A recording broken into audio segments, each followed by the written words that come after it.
So section 30 elaborates. So section 31 of the bill.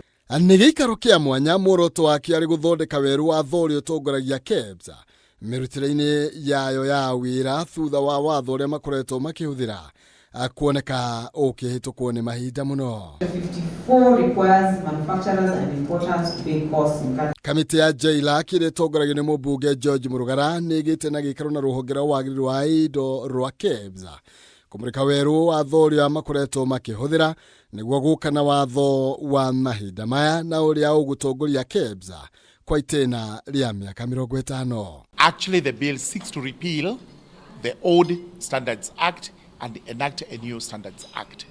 The reason for this is that the old bill was enacted in 1974, and in the estimation of the Kenyan Bureau of Standards, it may have outlived its usefulness and requires to be relooked afresh to accommodate the new areas that are coming up in e-commerce, trade and development.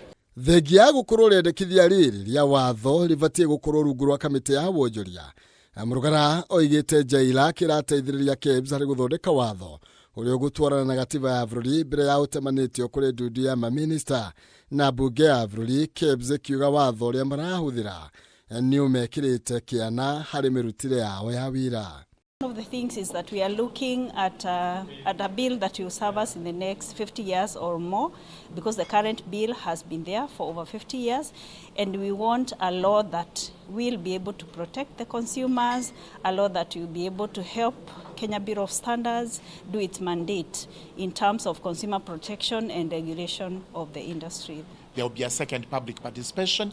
I know they have had a stakeholders engagement.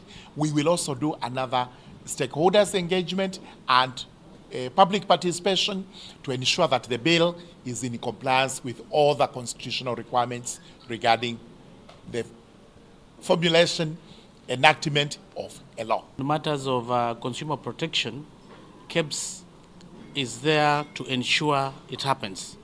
But in the old existing bill, we've been having challenges. At times, some of our inspectors, when it comes to maybe closing some of the factories or maybe through surveillance, you find some products are in this country and they are substandard in terms of quality.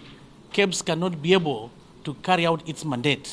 So some of the issues we are looking at in this new proposed bill is to look for more powers as far as matters of enforcement are concerned. Mendekithia maya meru makirongorerio guthingatithia kihoto kia ahuthiri ya indo na oho gutigirira mihango ya KEBS ni yanyavaru uria kwagiriire.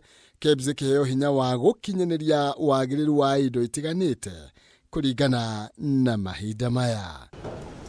I need to understand that more clearly.